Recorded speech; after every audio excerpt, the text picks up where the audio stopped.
Okay, now that you're comfortable, let's turn on the car. Now we can see the lights. You can learn more about the controls. About 90% of what you'll need to know while the car is on will show in front of you on the dashboard. It's quite interesting.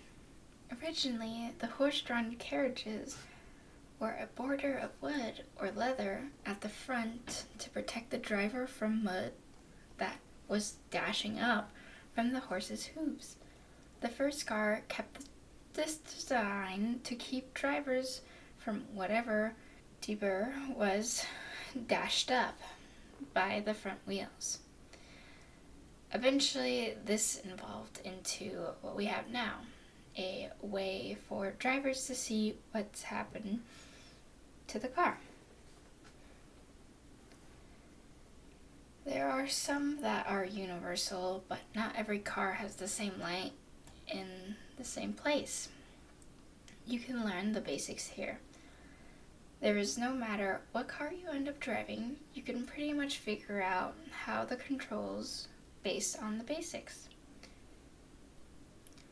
We'll start with the safety controls first. Look at the steering wheel. There's a lever coming out from the side. This is for your different lights on the car other drivers can see. First, notice the symbol that looks like arrows pointing left or right. Use your hand to push that up. See, there's now a light in the shape of an arrow pointing to the left of your dashboard. That's an indication that the driver around you that you are going to either turn left or move to lane on your left. Now push it down. Now the arrow is pointing to the right, indicating that you're going to turn right or drift into the right lane. Okay, push it back to neutral position. It's important to use these directions every time you intend to change or turn into lanes. It will communicate your intentions with other drivers so they can act accordingly. The ones behind you will slow down so they don't hit you. The ones ahead of you will speed up so you don't hit them. I know, I see that a lot of people not using them too, but all of that creates a situation that could end up in a crash. One that could be as small as a fender bender or as serious as a pile up. It's up to you to be the safest driver you could be. Using your turn signals is the best and most efficient way of keeping everyone safe. So, the turning signal aren't the only symbols on that level. See the one that looks like a light bulb? That's your headlights. The end of the lever can be twisted away from or towards you to control the lights. Right now, it is in the position off, which means headlights are off. Twist it towards until it clicks. Now, the headlights are on and in low beam position. You could tell because there is now a light on your dashboard that looks like a shining light. Most of the time, you'll have your lights in this position.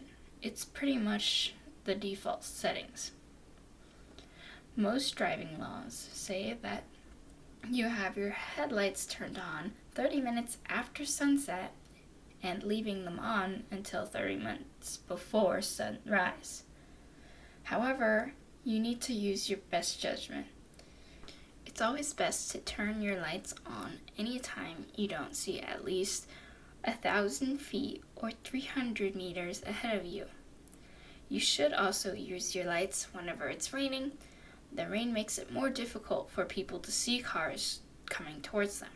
So, the lights are good ways to get their attention. Now push the level forward away from you. Yes. Now, there's a new light next to your headlight indicator. You just turned on what is called your high beams. It's hard to see in daylight, but that made your headlights brighter and point them straight ahead, instead of the lights being angled down forward towards the road. Low beams are more ideal for city drivings, where the roads are lit up with the street lights and there's other drivers on the road. But whenever you're driving at high speeds at night, like on the highway or a empty road with no streets, like a rural area, you should use your high beams so that you could see further ahead. Low visibility at night can be scary even for the most experienced drivers. So, having your high beams on can help you be less scared. You'll need to be careful, though. If you're driving with your high beams on, you should dim them when you see another vehicle driving towards you, so you don't blind the oncoming driver. Now, pull that lever back towards you. That will turn the high beams off and the lights will go back on the low beam. A different way to use your high beams is to pull the lever all the way back towards you to flash the high beams. Once you let go of it, the lever will return to its natural position and the lights will remain low beams. See, the high beams indicate lights comes on each time you pull the lever towards you, so you always know that you have them on. In other ways to communicate with other drivers, flashing your headlight is a good way to attract their attention, using to let the other person know their high beams are on. It can also be a way to warn them that something dangerous is up, like a crash or construction zone or a cop lying in waiting to catch someone speeding. I never thought about it that way. I suppose you're right. It is kind of like learning a new language. Now, let's look at the other light symbols. It looks really similar to high beam symbols, but the lines coming off of the sides have vertical lines going through them. That is your fog lights. They're exactly what it sounds like they're for. In foggy conditions, headlights end up illuminating more of the fog than anything. Because the fog hovers close to the ground, the fog lights are designed to shine down, illuminating the road beneath the fog. The top of the beams is cut sharply so the road doesn't shine into the fog and reflect off of it. You'll also notice that the fog lights have a yellowish hinge inside instead of a blue or white. This is so their lights can penetrate deeper into the fog. Last light controls the lever as a P on it. That are your parking lights. These are amber-colored lights on the side of your main lights that you'll use when you're parked in the night on an narrow or poorly lit road. Having parking light means other drivers can see the car and avoid hitting it. And finally, look at the button over there. See that one that kind of looks like a red triangle? That is for your hazard lights. Pushing that button makes all of your turn signals turn on and flash at the same time. This will be warning other drivers of an emergency situation that you may have. It could be when your car on the side of the road changing a tire, or your car has broken down and you're waiting for a tow.